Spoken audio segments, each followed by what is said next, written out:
Bonjour les amis, bienvenue dans votre podcast, le podcast qui casse les codes que j'ai nommé Mon Pourquoi. Moi, c'est Franck Azangoswe.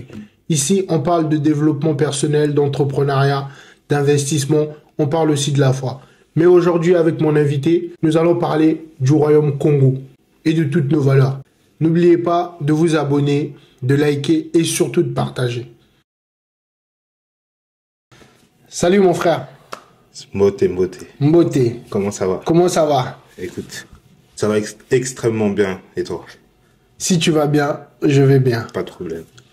Est-ce que tu peux te présenter, s'il te plaît, pour les personnes qui vont te découvrir dans le podcast? Moi, ça va être assez simple, je dirais simplement Ramazani Daniel.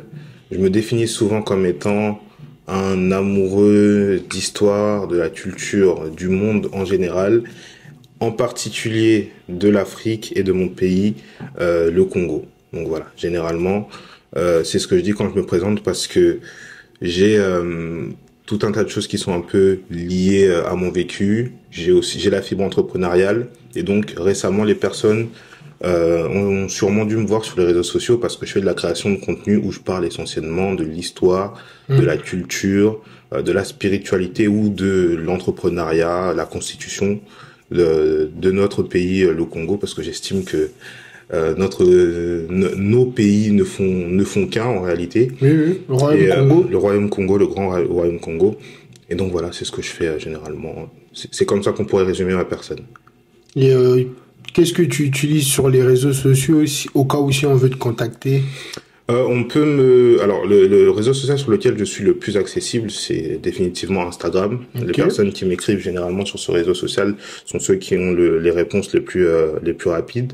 Mais on me retrouve sur TikTok, sur YouTube, Facebook également. De toute façon, aujourd'hui, on est un peu obligé de se prêter au jeu et d'être un peu partout. Oui, c'est clair. Voilà, principalement les principaux canaux de diffusion, YouTube, TikTok, Instagram.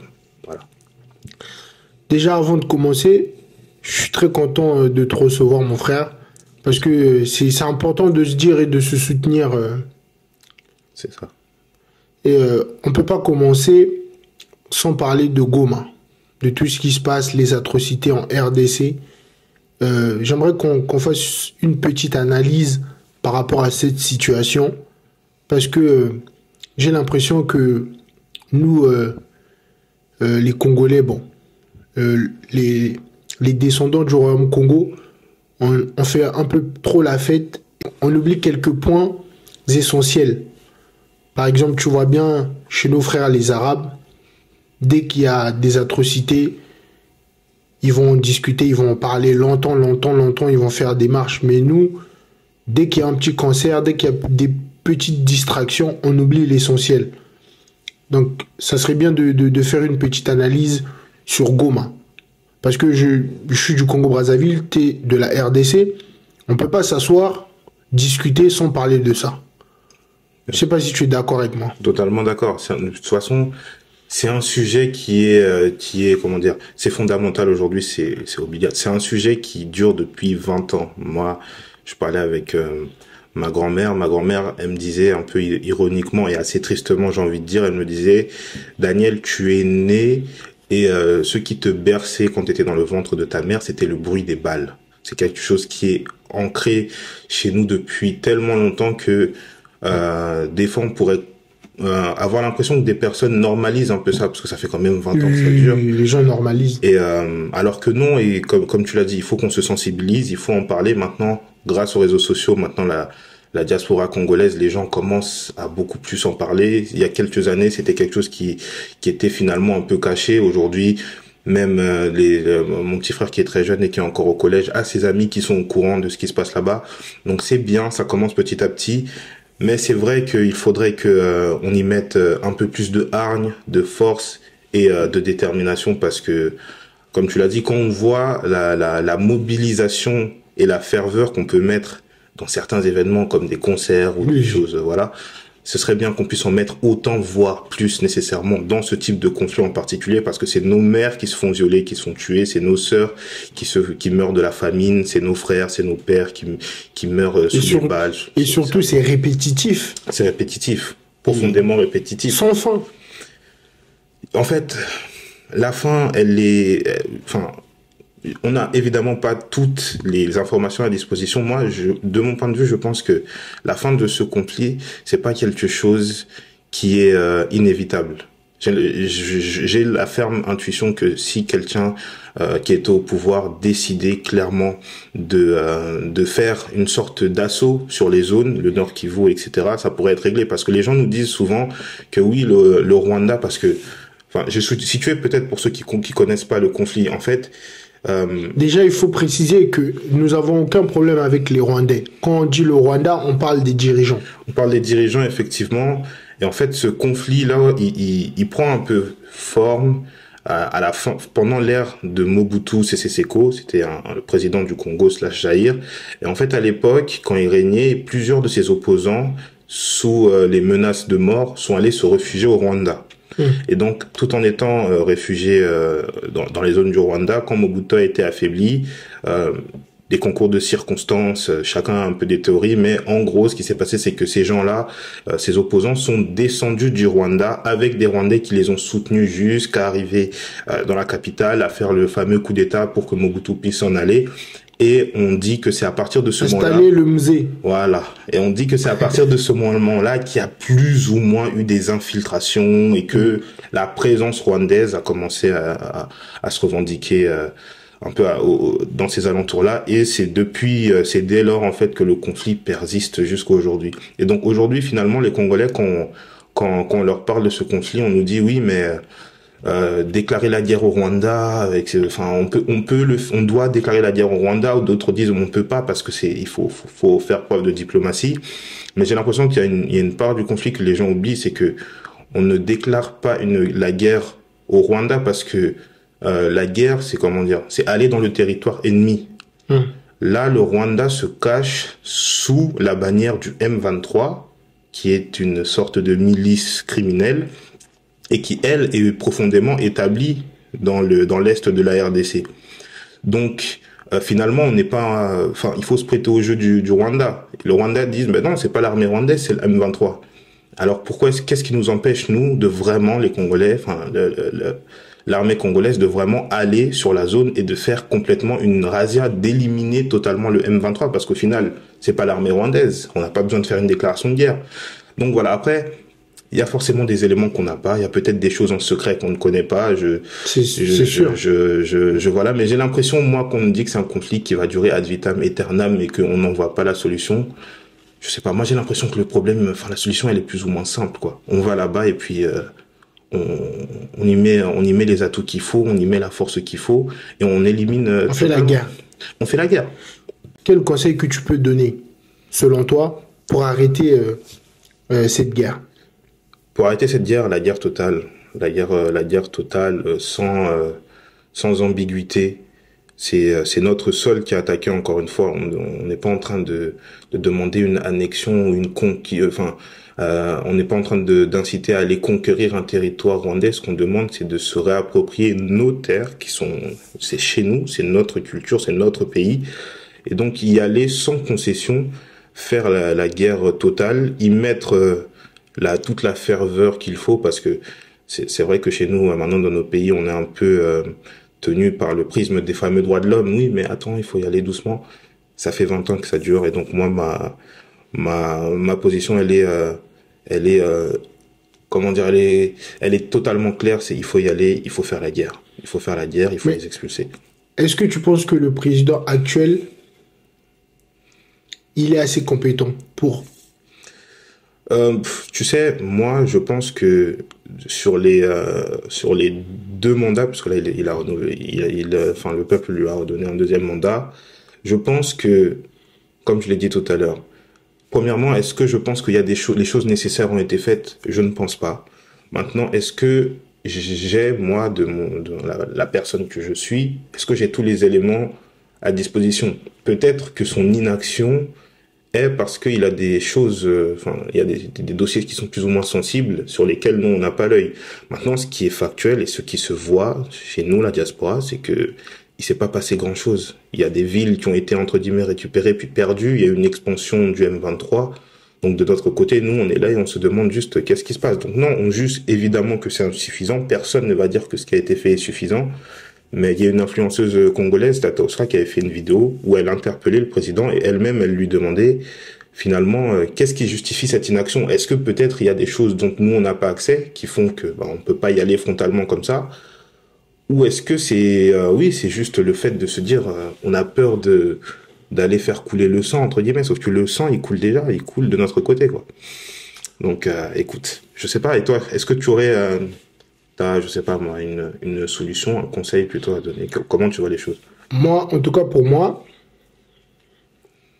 si en tout cas je vais pas critiquer parce que je connais pas bien le président, mais je pense que c'est pas le bon président pour cette situation. Moi, je pense que la RDC elle a besoin d'avoir un président militaire. Tu vois, les civils et les militaires, ils n'ont pas la même psychologie. Je pense que la RDC mérite encore d'avoir un autre président militaire. Je pense qu'il faut, au lieu d'aller chercher les Européens, Macron, aller aux États-Unis, partenariat avec les Russes, direct, les Chinois. Je pense aussi, surtout, qu'il faut déplacer la capitale.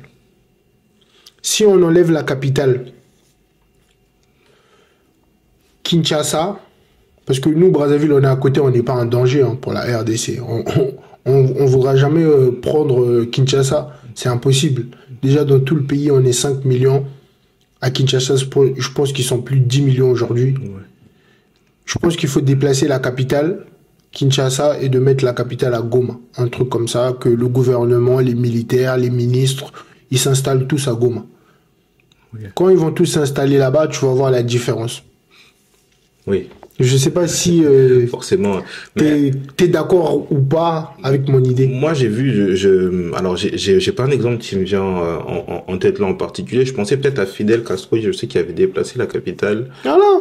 Il avait déplacé la capitale et c'est ce qu'on voit généralement. Mais même moi j'aime beaucoup l'histoire. Donc dans l'Empire romain on voit généralement que je sais plus c'est quel empereur. Je sais plus. C'était peut-être Marc Aurèle qui disait là où je suis c'est là où sera la capitale en fait. Marc Aurèle c'est voilà. Et donc je pense oui qu'il faudrait que le gouvernement soit peut-être au plus près du problème pour qu'il se rende vraiment compte en fait, de ce qui est en train de se passer. On n'a pas besoin de beaucoup réfléchir. Juste 2-3 points là, c'est bon, on met un président militaire, on déplace la capitale, partenariat avec tous les gens que l'Occident pointe du doigt comme des criminels.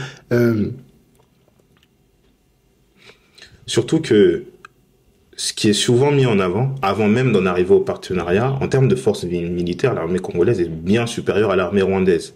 Et ce qui fait peur aux gens, c'est qu'ils se disent, oui, mais en fait, le Rwanda a noué des alliances solides, notamment avec les États-Unis et avec d'autres puissances. Sauf que le Rwanda, les alliances qu'il a nouées avec les différents pays, il le fait avec les ressources naturelles qui proviennent de chez nous. Mais pourquoi ils font des choses avec les ressources qui viennent de chez nous? Ça veut dire que parmi nos frères, il y a des traîtres. Oui, non mais... Est-ce qu'un voisin, il peut venir, il rentre dans ta maison sans casser la porte, il a les clés? Ça veut dire qu'il est une personne... Il y a des traîtres. Voilà. Non mais il y a l'histoire du Congo... Le problème des Congolais, c'est le Congolais. Le problème principal du Congolais, c'est le Congolais.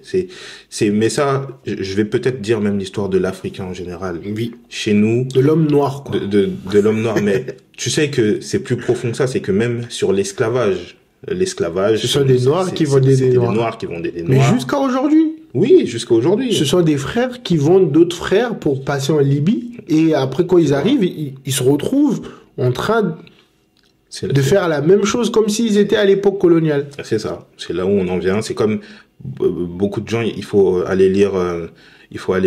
Moi, j'ai lu certains bouquins, notamment même Stanleyville, quand il est un peu en train de faire la longée du fleuve. Stanleyville, je sais plus, c'est un livre en fait où il fait une sorte, on retrace toute l'exploration qu'il a fait quand il était en train d'arriver au Congo. Dans Stanleyville, ce qu'il décrit dans son voyage, c'est que il se rend compte que quand il y a colonisation de masse qui se fait, c'est parce que oui, il y a des Occidentaux qui vont passer des alliances avec les chefs locaux, mais que dans les guerres, dans l'avancée coloniale, si je puis dire, c'est souvent des gens ici du même clan, du même pays, de la même tribu entre guillemets, qui se font face parce qu'il y a des traîtres. Donc ouais, la traîtrise a fait partie intégrante de notre histoire. Maintenant, je pense qu'il faut sanctionner de la manière la plus stricte, la manière la plus sévère. Et c'est pour ça que je disais notamment que en matière des droits de l'homme, il faut comprendre que les droits de l'homme ne s'appliquent pas de la même manière dans chaque endroit. Ça, c'est une vision très occidentale du monde qui veut imposer ses principes au monde entier. Et chez nous, notre histoire, notre culture fait qu'il y a certaines choses qui doivent être répréhensibles et qui doivent vraiment être mises sous le coup de sanctions dures et sévères, notamment la trahison, des crimes comme les viols de masse, etc. Et oui, donc il faudrait à la tête de l'État ce qu'on appelle un homme providentiel ou un homme fort qui, lui, pour le coup, n'aura pas la main qui tremble quand il s'agit de sanctionner et de prendre les devants. Mais qu'est-ce que tu penses des Africains et la politique? Parce que moi, j'ai l'impression que certaines personnes essayent de justifier leur échec par rapport à la politique. Chaque fois qu'ils vont discuter, nous, notre pays, on nous a vendu, on est obligé de boire la bière pour se consoler. Moi, je vais jamais acheter une maison parce que je veux rentrer dans mon pays, mais le pouvoir en place nous empêche. Alors, ça c'est quelque chose qui sonne en fait à double discours. Ça fait deux écoutes. T'as déjà entendu ce genre de discours? Je l'ai entendu plusieurs fois et je vais te dire que avant, j'étais de ceux qui ne comprenaient pas ce genre de phrase parce que je me disais, on a finalement la mentalité entrepreneuriale. Si tu veux y aller, il y aura forcément des obstacles. Mais vas-y, si les Occidentaux ou les Indiens arrivent à faire des choses chez nous, pourquoi est-ce que nous on n'y arriverait pas? Et donc moi j'ai entrepris aussi, dans mon pays. Et c'est pas, je vais pas dire que c'est pas impossible, surtout que maintenant les choses avancent, les choses se font petit à petit. Mais c'est vrai que par exemple moi quand je l'ai fait il y a quelques années déjà, c'était à 3-4 ans, c'est dur. C'est dur quand l'État n'est pas garant ou l'État n'est pas en train de mettre une impulsion pour que la jeunesse, soit en Afrique, soit la diaspora, puisse vraiment créer quelque chose. En fait, si tu n'as pas des alliances préétablies, ça va être très compliqué. Moi, je me suis retrouvé à la douane, devant un port où il fallait sortir 9000 € tout d'un coup comme ça pour faire sortir une telle ou telle marchandise. Ou alors, la marchandise va sortir, on peut faire quelque chose. Chez vous, c'est cher. Mais il faut que tu nous... Non, mais c'est un cauchemar. Tu vois, c'est un cauchemar. Et moi, je suis pas le seul encore. Moi, je connais quelqu'un. Il est allé au Congo, il a préparé entre guillemets son retour. Il est resté là-bas pendant 5 ans. Son business était mort au bout de 3 ans. Il s'est battu pendant 2 ans pour essayer de le faire ressusciter. Et finalement, c'est tombé à l'eau. Là, il est revenu en France. Il faut même plus lui parler d'aller investir au Congo parce qu'il ne veut plus le faire. Donc, ce discours-là, au début, je me disais c'est compliqué. Maintenant, je me rends compte que c'est vrai que c'est dur. Quand tu regardes, par exemple, l'histoire des nations, par exemple, l'Inde, qui est passé d'une colonie britannique à aujourd'hui un indice économique plus grand que celui de son ancienne puissance coloniale, tu vois que les gouvernements, les présidents, quand ils sont arrivés, ils ont mis tout en place pour que la diaspora, les investisseurs puissent avoir un boulevard. Chez nous, c'est pas encore le cas, donc c'est plus dur. C'est pour ça que notamment certaines personnes qui sont au pays, le seul moyen pour eux d'avoir un ascenseur social, c'est la politique. Parce que t'es élu, tu deviens politicien. Moi, j'appelle ça, la politique, c'est un accélérateur pour la richesse, pour certaines personnes. Totalement. T'as des gens qui pensent que sans la politique, ils seront jamais riches. Ouais. Mais est-ce que tu penses que la diaspora peut arriver comme Jésus-Christ pour sauver l'Afrique? Alors, la diaspora, il y a 2 points. Après, j'ai envie d'entendre ce que t'en penses en plus, parce que c'est vrai que souvent, moi, les 2 points que je dis, j'ai l'impression de jamais me faire comprendre. Donc, ça va être intéressant d'avoir ton avis. Il y a 2 points. Je pense que premièrement, la diaspora a une fausse modestie en se disant, oui, mais nous, on vient de la diaspora, il faut pas qu'on pense qu'on va venir sauver l'Afrique, par exemple, la diaspora congolaise. Mais les Congolais, ils savent faire du business. Faut pas que nous, on pense que comme on a grandi avec les Blancs, on va venir, on est aussi des colons quelque part. Je pense que c'est totalement faux. Je pense que la diaspora, et ça s'est vu dans plusieurs pays dans le monde, en Asie, enfin en Chine, n'importe où, ou même dans des pays qui sont comme enfin la Pologne ou d'autres, la diaspora, aujourd'hui, elle a une réelle puissance. C'est-à-dire que si aujourd'hui on est une vraie diaspora congolaise qui décide vraiment de se documenter, d'apprendre et de rentrer en masse au pays, et chacun soit d'investir, soit d'ouvrir des entreprises dans des domaines et des compétences particulières, on peut avoir une vraie influence sur le pays, en joignant évidemment nos forces et nos connaissances aux forces locales, aux personnes qui sont là-bas, qui connaissent le terrain, venir avec une autre vision du monde. C'est pas pour dire qu'on a grandi avec les blancs, donc on connaît mieux. C'est juste une autre vision du monde. J'arrive avec ma vision, nous on fait comme ça, comme ça. Ok, ben nous on est les locaux, on est au Congo, on fait comme ça, comme ça. D'accord, on essaye. Peut-être ici ça va mieux marcher en faisant comme nous on a appris en France. Peut-être que là ça va marcher comme celui qui a appris aux États-Unis. Peut-être que là ça va marcher comme celui qui a grandi au Congo. En fait, on joint tout ça et pour moi ça fait un cocktail explosif. Donc pour moi, oui, la diaspora a une vraie a vraiment une vraie carte à jouer et a une importance significative dans le développement de l'Afrique. Maintenant, la diaspora congolaise, elle est un peu bizarre des fois. Moi, j'ai des réactions que je comprends pas. Il y a des réactions, je comprends pas. Et quand je dis ça, les gens, généralement, en fait, ils sont dans une espèce d'incompréhension parce que à la fois ils me disent mais tu sais, c'est pas tout le monde qui a envie d'entreprendre et de rentrer au pays. Ça, je veux bien le comprendre. Mais tu es obligé de faire un truc dans ton pays? Non, mais pour ton pays? Tu n'as pas... Ou encore dans ton pays, peu importe comment ça peut se dire. Tu n'as pas... En fait, j'estime qu'aujourd'hui, on n'a pas le choix. C'est comme si on avait grandi dans un village. Le village s'est fait détruire et il est quasiment en état de ruine. Nous, on est allé dans un endroit où on a toutes les opportunités pour réussir. Parce qu'en France, on a tous les opportunités pour réussir. En France, il y a l'ascenseur social, il est ouvert pour tout le monde. Non, mais t'as des gens, ils vont dire que on a des enfants, on peut pas faire ceci ou cela. Oui, les gens... Moi, en fait, dans ma vie, je vais bannir toutes les personnes qui me sortent des excuses sur chaque histoire. J'en peux plus. Non, mais c'est grave. Moi, pour moi, c'est simple. Il y a une diaspora qui est visible et il y a une diaspora qui est invisible. Ouais. La diaspora qui est visible, elle parle beaucoup, mais elle n'agit pas. La diaspora qui est invisible, c'est ceux qui font des choses, mais qui ne parlent pas. Le plus important, c'est quand on arrive en Afrique, il faut pas arriver en tant que maître ou en tant que colon. Dire aux autres que nous, on vient de tel endroit, on connaît mieux que vous. Non, c'est faux. On est d'accord. Il faut justement faire attention parce que eux, ils connaissent le terrain. Ils habitent là. Oui. Toi, tu peux faire tout ce que tu veux. T'es les États-Unis, t'es la Chine, tu viens faire la guerre chez nous. Bah, pour gagner, ça sera difficile. On l'a vu à l'époque de Mussolini, lorsqu'il a attaqué l'Éthiopie. Parce que beaucoup d'Africains ne sont pas au courant. Il y a un pays en Afrique qui n'a jamais été colonisé. Ouais. C'est l'Éthiopie. Mussolini, il a tout fait. Ils avaient des flèches. Nos frères éthiopiens, ils n'ont jamais cédé. L'Éthiopie n'a jamais été colonisée. Jamais, ouais, c'est ça. Tu vois? Donc, c'est tout. Moi, je pense qu'il faut juste être modeste, arriver en Afrique, tranquillement, ne pas vouloir donner des leçons aux gens, imposer des choses, non. On va apprendre des choses à nos frères qui sont là-bas. Eux aussi vont nous apprendre des choses. Mais après, moi aussi, je pense aussi... C'est aussi... On crée aussi dans la religion. Est-ce que la religion ne nous limite pas aussi? En fait, ce débat, je l'ai déjà eu plusieurs fois. Et moi, faut qu'on se dise la vérité. En fait, il y a deux choses. La religion, au Congo notamment, c'est quelque chose qui est extrêmement prenant pour les gens. Ça, c'est sûr et certain. Maintenant, la plupart des gens, maintenant, commencent à dire, on en a marre que les gens passent plus de temps à l'église qu'à l'école ou ce genre de choses.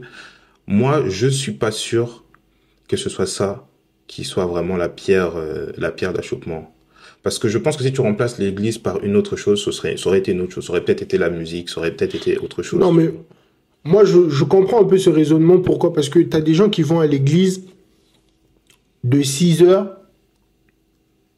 à 19h. Mais c'est à quelle heure que tu travailles? C'est à quelle heure que tu vas nourrir tes enfants? Tu peux pas passer ton temps à prier tous les jours, Jésus va revenir, et tu travailles pas. Non, pendant ce temps, si toi tu passes ton temps à prier, ton voisin il passe son temps à travailler, mais il aura des meilleurs résultats. Non, mais ça c'est clair et net. Tu vois, on est d'accord par rapport à ça. Maintenant, il faut savoir que nous, dans notre histoire, la spiritualité a toujours pris une place, mais vraiment qui est grande. Par exemple, au temps du Royaume Congo, tu avais l'école de Kimpasi, l'école de Lemba, et une autre école initiatique. Faudra me corriger si je dis pas les bons noms. Et tous les trois, en fait, t'avais une école qui était comme l'ENA, qui formait les personnes qui allaient administrer. T'avais une école qui formait les personnes qui allaient plutôt aller faire la guerre, et une école qui formait les personnes qui allaient plus être les nganga, la spiritualité, qui allaient opérer dans le kisi. Et toutes ces écoles avaient en train commun. C'est ça notre religion. Oui, mais toutes les écoles avaient en tronc commun l'initiation à la spiritualité. Peu importe où tu devais aller, tu devais être initié à la spiritualité. Et aujourd'hui encore, il y a plein de pays, par exemple en Asie, c'est des pays qui ils sont très ancrés dans leur spiritualité. Par exemple, l'Inde et le Pakistan, la différence, enfin comment dire, la séparation des deux à l'indépendance, c'est aussi et surtout par des principes de religion. Donc, le discours de dire que c'est la religion ou une croyance qui nous permet, enfin, qui nous empêche d'éclore en tant que civilisation, je suis pas sûr que c'est ça. Je pense qu'un pays peut être très enraciné dans ses croyances. Non, mais ça abrutit quand même. Ça contribue, moi, en fait, je pense. Je pense que ceux qui contribuent au fait qu'on reste, je pense que c'est la mentalité des Congolais. Parce que mais la religion est ancrée aussi. Oui, mais on l'exerce pas de la même manière. Par exemple, regarde, mon frère, en Asie, tu vois, les Asiatiques. Tu peux pas prier 4 jours sur 5 de 6h à 19h. Je suis totalement d'accord. Tu travailles à quelle heure? Je suis totalement d'accord avec toi. C'est pour ça que je te disais, par exemple, que chez les Asiatiques, par exemple, si tu vas au Japon, leur religion, c'est le shintoïsme. Elle est omniprésente, mais dans leur manga, dans tout. C'est-à-dire que à l'école aussi. Elle est omniprésente partout. Ils sont très croyants. À l'école aussi ou pas? À l'école, je suis pas sûr. J'ai pas envie de dire de bêtises, mais je sais qu'en Inde, par exemple, c'est le cas. En Inde, l'hindouisme, c'est quelque chose qui est très présent. T'as aussi une très grosse communauté indienne, chrétienne en Inde, et ils sont très croyants. Ça fait partie de leur histoire. Simplement, eux, comme tu le dis, ils vont pas aller à l'église de 8h à 20h. C'est-à-dire que ils savent que la spiritualité, c'est quelque chose de très important pour eux, mais ils font la part des choses. Donc, je pense pas que le problème, c'est la spiritualité. Je pense que le problème, c'est notre mentalité à nous, les Congolais. Bon, qu'est-ce que tu penses des faux pasteurs? Aujourd'hui, en fait, tu sais, j'ai envie de te dire, les églises en général, c'est un business, en fait. Voilà. Tu vois, là, tu commences à dire ce que je veux entendre. Non, c'est ça, tu vois. C'est un business. C'est un business. Aujourd'hui, le business des églises, enfin, on sait que c'est un ascenseur social aussi, devenir pasteur. Tu sais que aujourd'hui, pour nous les Africains, si tu veux devenir riche, soit tu fais de la politique, soit tu es pasteur. Oui. Ou tu chantes. C'est un accélérateur. Oui. Ou tu chantes. Ou tu chantes. Avec l'autotune, même moi, je peux devenir chanteur. Oui. Ou tu chantes. Et donc, on est enfermé dans ça, en fait. Mais parce que tu as des faux pasteurs qui font des rêves prémonitoires et ils viennent te dire que Dieu m'a montré ceci, cela. Est-ce que tu penses que Dieu, il a créé des surhumains? Genre, eux, ils peuvent voir des trucs sur ta vie, mais ils peuvent pas dire des trucs sur leur propre vie.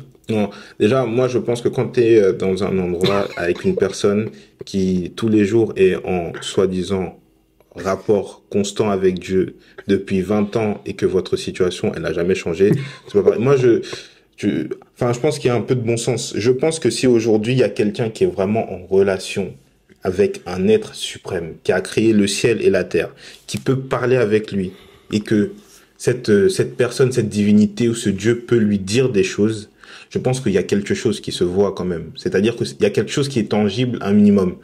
Donc non, comme je t'ai dit, c'est la mentalité congolaise. Il y a beaucoup de naïveté dans notre histoire, et je pense que les gens, peut-être, je sais pas, je saurais pas en définir la cause. Peut-être c'est parce qu'on est tellement dans le désespoir qu'on est prêt à croire n'importe qui et n'importe quoi, qu'on est dans ça. Aujourd'hui, ce qui se passe avec les églises, je pense que vraiment c'est en train de causer du tort à notre pays. Mais je pense sincèrement que si tu remplaces les églises par les mosquées ou par d'autres choses... Mais surtout dans notre communauté, parce que même ici à la diaspora, t'as des sœurs qui obéissent plus au pasteur que leurs propres parents. Oui. Donc t'as des sœurs qui obéissent plus au pasteur que son propre mari, que son propre père ou sa mère. La parole du pasteur, ça passe au-dessus de ce que ton père a dit. Moi, je connais des gens, son père a besoin... Elle ne bougera pas. Mais le pasteur, elle va courir. Oui, mais après, tu sais, là, tu remplaces le pasteur par par un rabbin ou un imam, ce sera la même chose. Comme je t'ai dit, le problème, c'est pas le problème de quelle est la religion, c'est notre mentalité à nous. Parce que, enfin, comme je te l'ai dit, il y a plein de pays dans le monde qui ont qui ont des conditions qui sont similaires à nous. C'est-à-dire que chez nous, on a, en plus de certains défauts et certaines qualités qu'on a, on a une naïveté et sans doute un besoin de rattachement à quelque chose. Et je pense que c'est ça qui nous emmène à être dans la perdition. Comme moi, je le dis toujours, ça aurait pas été des églises, ça aurait été des mosquées, ça aurait pas été des mosquées, ça aurait été des synagogues, ça aurait été d'autres choses, ça aurait été pareil. En fait, au bout d'un moment, je pense qu'il faudrait qu'on soit capable de faire la part de choses en se disant, là, c'est ma spiritualité, et là, c'est le monde tangible, palpable. C'est-à-dire que j'ai ma spiritualité avec mon Dieu, mes divinités, peu importe. Et là, il faut que je travaille, il faut que je me cultive, il faut que je crée des entreprises, il faut que je fasse... En fait, je pense que c'est le faire la part des choses qui nous manquent plutôt que de tirer sur une religion. Parce que je pense que dans quelques années, si par miracle le christianisme disparaît et qu'on devient tous traditionnalistes ou animistes, je pense qu'au lieu de passer 6 heures par jour dans une église, on passera 6 heures par jour dans un temple oui, mais déjà, ou autre chose. Toi, tu sais que, franchement, à la base, aucun noir ni musulman ou chrétien. Non, mais ça, c'est factuel. Voilà. Donc ça, au moins, on est sûr. Ça, c'est factuel. Mais qu'est-ce que tu penses des croyances aussi que nous avons dans notre communauté? Chaque réussite, on doit associer ça à la sorcellerie. C'est... comment dire? C'est comme après c'est pas forcément que les réussites, hein, tu sais. C'est pas forcément les réussites. Non, mais peu importe que ça soit que tu réussis dans ton métier, même par rapport au football, n'importe quoi, ils vont te dire on a qui ici. C'est ça, tu vois. Non, mais c'est que en fait chez nous, il y a une relation de cause à effet qui fait que tout est lié à la spiritualité. Que tu réussisses, si tu réussis pas, l'okaye, voilà. Si tu réussis à Azuki, si là, le soir, ils mangent avec le diable, ils sont dans la même chambre, ils font de, je sais pas quoi. Le problème, il est là. En fait, à aucun moment, on fait en sorte de se dire, il y a un monde spirituel, il y a la spiritualité et il y a le monde physique. Si le mec, il a réussi, c'est peut-être parce qu'il a travaillé dur et que pendant que vous étiez à l'église, il a ouvert une entreprise. Si le mec a échoué, c'est peut-être parce que pendant que vous ouvrez vos entreprises, il faisait rien, il était à l'église, il attendait que quelqu'un vienne lui dire, mon fils, je t'ai choisi, tiens, t'as 10 000 euros qui apparaissent dans ton compte. Et je pense que nous, c'est ça qui nous fait du mal. Plus qu'une religion, c'est notre mentalité, le fait de se dire, on en mêle les deux. Là, c'est le privé, là, c'est la religion, mais en fait, nous, on prend les deux, on fait un mix à chaque fois. Donc, si tu réussis pas, il y a une cause spirituelle. Et si la spiritualité ne marche pas, il y a une cause physique. Alors que les deux sont totalement dissociés. Faut juste apprendre à dissocier les deux, encore une fois. Sinon, je pense que ça poserait pas de problème. Mais sinon, par rapport à tout ça, vu qu'on a parlé de... Moi, tu sais, pour moi, ça se suit, hein. Par exemple, avec la dot, aujourd'hui. Est-ce que tu penses que la dot, c'est devenu un commerce ou... moi, je pense... Non, je pense que... Est-ce que tu sais qu'il y a certains frérots qui achètent leurs femmes? Moi, c'est une personne que je connais vraiment. Et clairement, lui, c'est ce qui est arrivé de lui. Mais des fois, en fait, t'entends des montants de la dot et t'as même l'impression que c'est la famille de la fille qui va être mariée, qui se dit, le gars là, on l'aime tellement pas, on veut tellement pas qu'il épouse notre fille qu'on va lui donner une dot où il faut qu'il m'achète une tellement astronomique. Ouais, il faut, moi, je suis pour, hein, évidemment, la dot. Je dis, à aucun moment, je dis qu'il faut l'enlever. C'est notre culture, c'est bien, c'est symbolique, c'est quelque chose qui doit traverser les générations et qui doit continuer. Mais à un moment, les gars, rendez-vous compte que si vous avez quelqu'un qui, je sais pas, qui gagne 2 000 euros. Mais oui, déjà, il faut fixer une dot par rapport aux moyens de la personne. Faut vous rendre compte. Moi, par exemple, je gagne 1 000 euros, par exemple, tu vas pas me demander de donner 3 500 euros. Non, mais surtout que le gars. Rien que l'enveloppe. Surtout que le gars, il est en train d'épouser ta fille. Enfin, si tu l'amputes comme ça d'une grosse somme et qu'il commence son mariage en étant endetté, c'est ta fille qui commence mais y a pas que le mariage. Il y a pas que le avec les problèmes aussi. Il y a aussi certains frères. Oui, non, mais oui, qui vendent leur sœur. Ah oui, moi, ma sœur, pour l'épouser, même des grandes sœurs, hein, qui vendent leur petite sœur. Ah, moi. Mais déjà, moi, à l'époque, c'était pas comme ça. Déjà, tu demandes pas des trucs. Aujourd'hui, nous, on demande des paires de Weston. Oui. Des gens demandent. Oui, c'est ça. Tu vois, des pagnes super chères. Ouais. Je comprends pas. En fait, je pense que après, oui, c'est vrai que moi, la première fois, par exemple, qu'on m'a expliqué, il y a mon ami, lui, selon dont je parle, il m'a expliqué que quand il fallait se faire la dot, il a dû acheter des chaussures, il a dû acheter ce genre de trucs. C'est vrai que initialement, j'ai pas compris. Mais en gros, je pense que la dot, c'est quelque chose vraiment, il faut qu'on le garde dans notre culture et qu'il faut que ce soit quelque chose que les gens doivent honorer.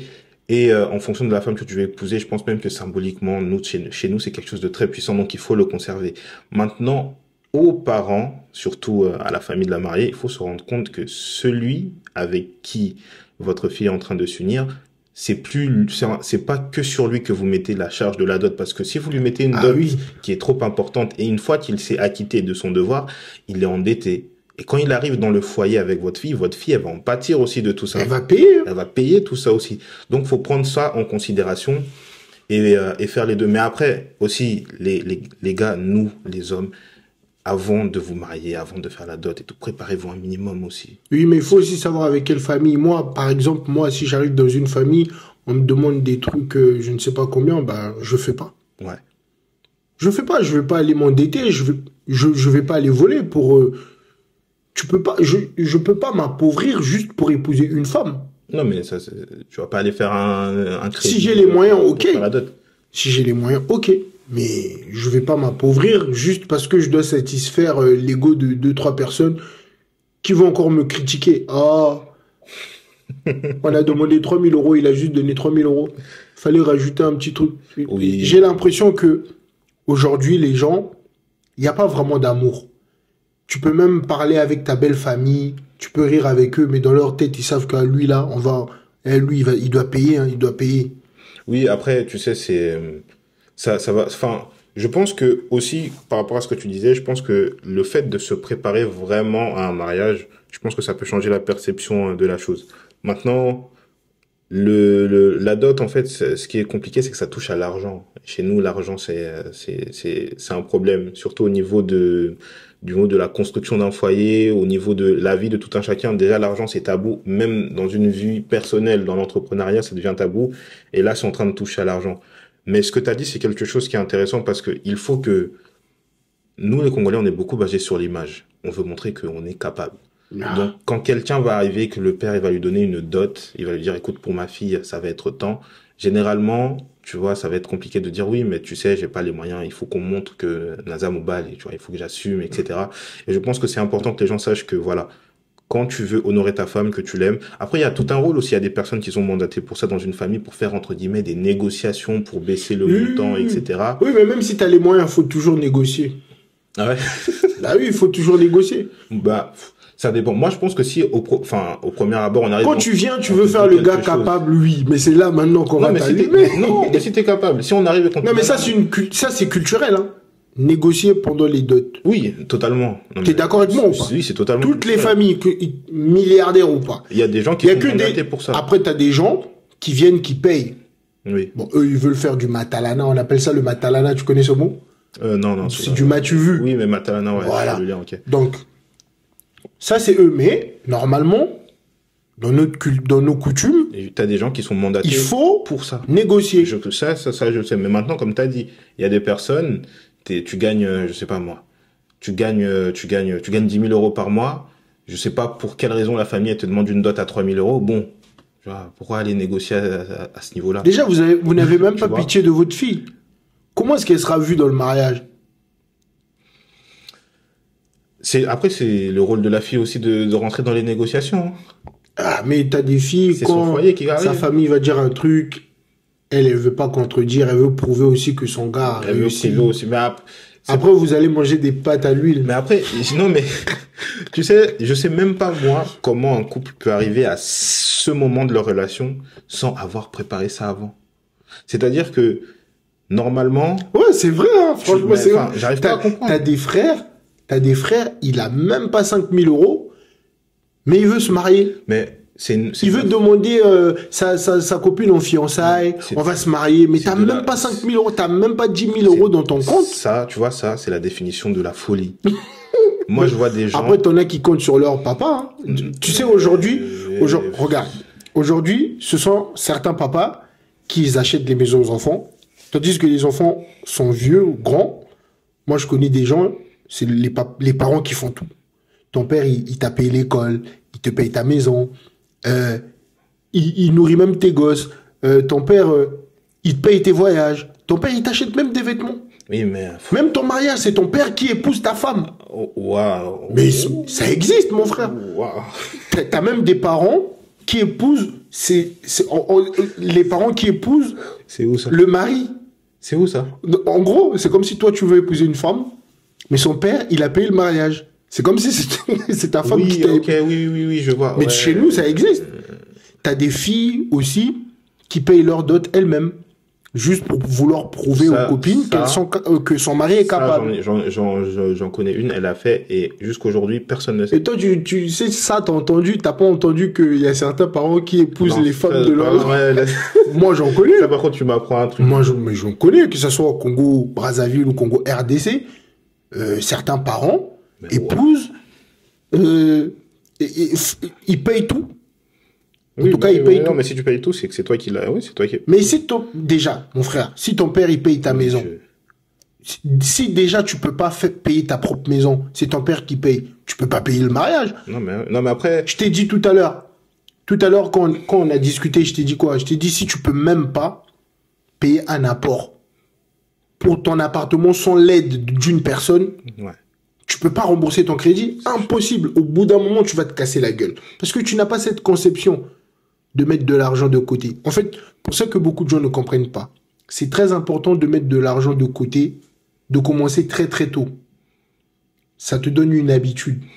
Il faut qu'on pense au lendemain. Chez nous, c'est chaud, ça. Par contre, ce que tu m'as dit, je vais aller regarder. Après, les gens comme ça, là, qui font ce genre de trucs, je pense que c'est normal que nous, on se côtoie pas. Je connais beaucoup de mecs. Moi, c'est impossible. Le papa de sa femme a tout payé pour son mariage. Moi, c'est pas possible. Moi, un mec. Après, c'est pas mauvais, tu vois, en soi. Si c'est mauvais. Non.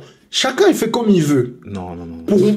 Pour toi, peut-être que c'est mauvais. Pour moi, peut-être que c'est mauvais. Mais, après, moi, je sais pas, mais j'accepterai pas. Ils peuvent contribuer.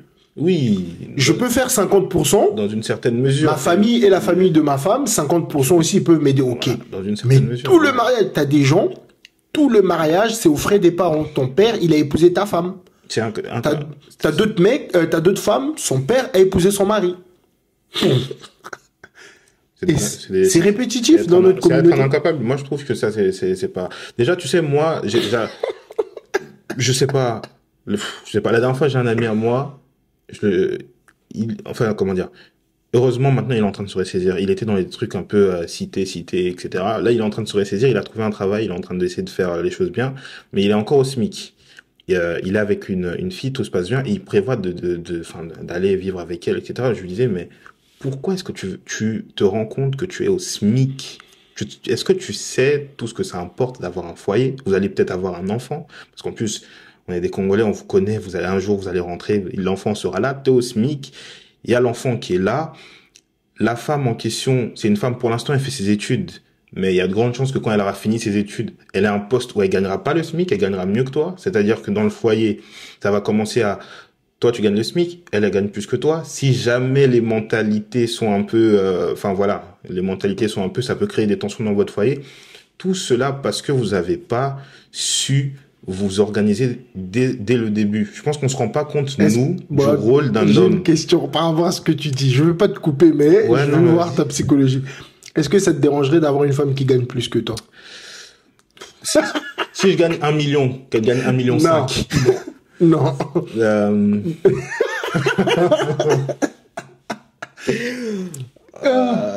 Par exemple, tu gagnes 2 000 €, elle gagne 2 500, voire 3 000.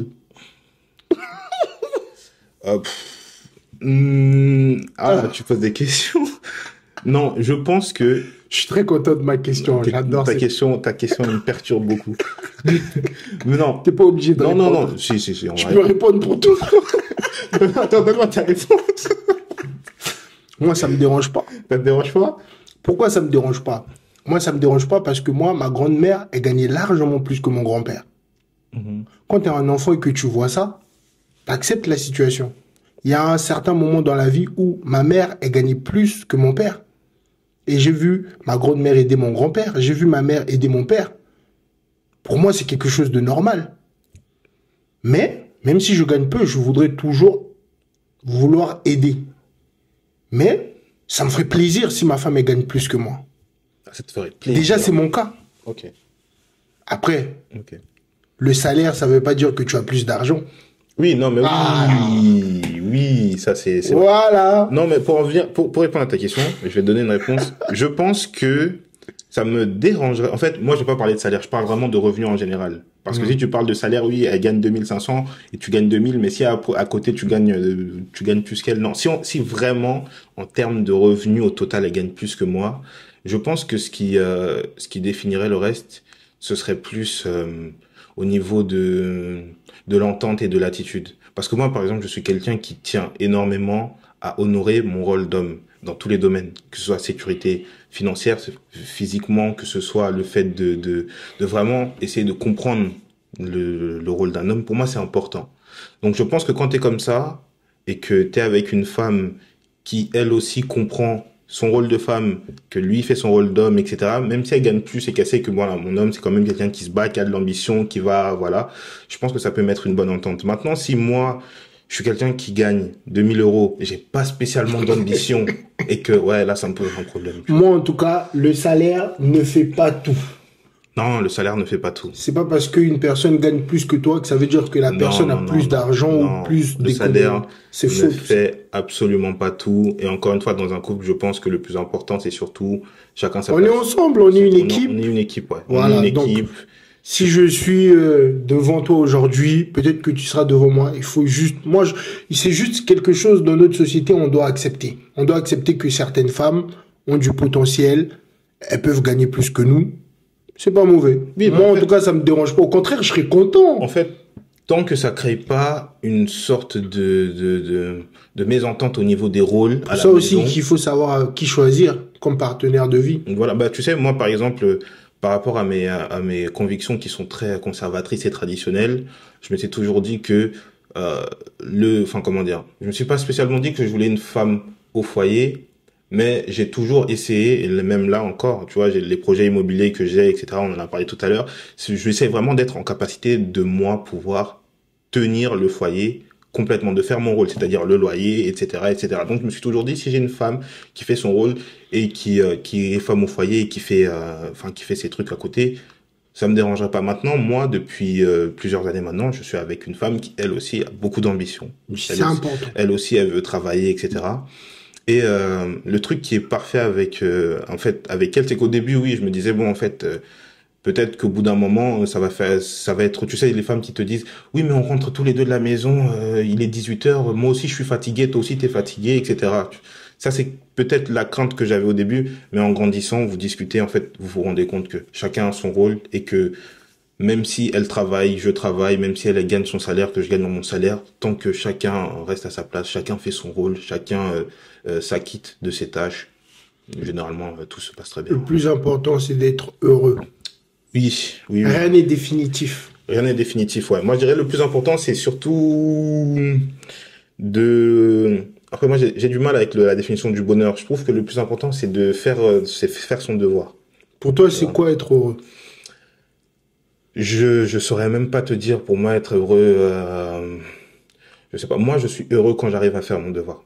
Bah, donc, voilà. C'est ça la définition du bonheur. Ouais, et voilà. En fait, les gens, comment on dit? Comme j'aime bien dire une phrase, les gens pauvres, c'est pas seulement des gens qui se contentent de peu, mais c'est des gens qui veulent toujours avoir plus. Ouais. C'est quoi ton mot de la fin?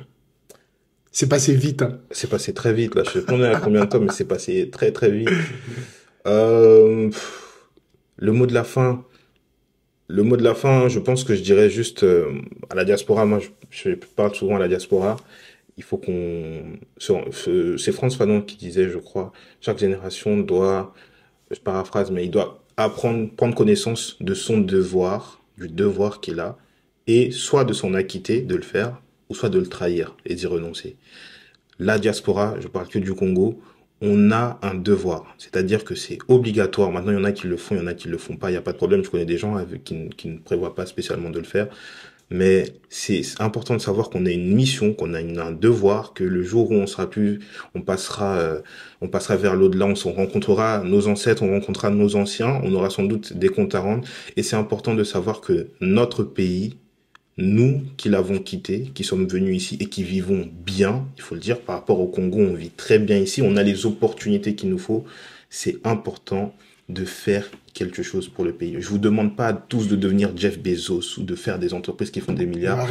Voilà, je connais des gens, ils vont depuis. Aliko Dangote. Mais je connais des gens, ils ont même pas. Moi, je fais des dédicaces. Tu vois. Non, mais je connais des gens, ils ont même pas une parcelle au Congo. Ils ont même pas un. Non, t'en as qui disent. T'en as qui limitent leur vie. Tant que Félix Tshisekedi est au pouvoir, tant que Sassou est au pouvoir, je peux pas acheter une maison au Congo. Non, mais tu vois. Ce sont des excuses. Si vous avez 30 ans, je sais tu pas quel âge. Tu limites ta vie pour un seul homme. Vous avez pas une seule terre au Congo, c'est quelque chose, je trouve que c'est grave. Tu limites ta vie pour un seul homme. Alors que tous ces présidents-là vont partir, nos pays vont rester. C'est ça. Et surtout que les étrangers, eux, peu importe l'homme au pouvoir, eux, ils font le travail, hein. Eux, les Libanais. Oh, mais faut aller voir les frères qui ne veulent pas là. Quand ils vont venir en Afrique, vous serez locataire chez des Libanais, les Chinois. Vous serez locataire et vous, dans ton propre pays. Et vous nous regarderez dans les parcelles d'en face, vous nous verrez, on vous fera coucou dans nos villas. Frérot, plaisir. Un mot de la fin, toi aussi. J'aimerais bien entendre un mot de la fin. Moi, franchement, je suis très content. On se dit pas assez, tu vois, entre frères. Faut qu'on arrive à se dire, je t'aime mon frère. Bonne chance, mon frère. Faut qu'on se soutienne, c'est très important et de toute façon, tu reviens quand tu veux. Moi, je suis très content. Moi, c'est le stoïcisme. Comme tu as fait une petite dédicace à Marc Aurèle. Moi, je suis vraiment un grand fan. Tous les jours, je pratique la méditation, douche froide. C'est bien. Faudrait que j'essaye moi aussi. Moi, c'est Épictète, Marc Aurèle, tout ce qui est stoïcien. Je suis stoïcien moi-même. Donc, ce que je peux dire aux gens, comme mot de la fin, c'est pas parce qu'on a fait des erreurs avant qu'on fait des erreurs maintenant que c'est définitif, non. Demain, on peut s'améliorer. On peut toujours s'améliorer. Le plus important dans la vie pour moi, c'est de réagir, de passer à l'action. C'est le plus important.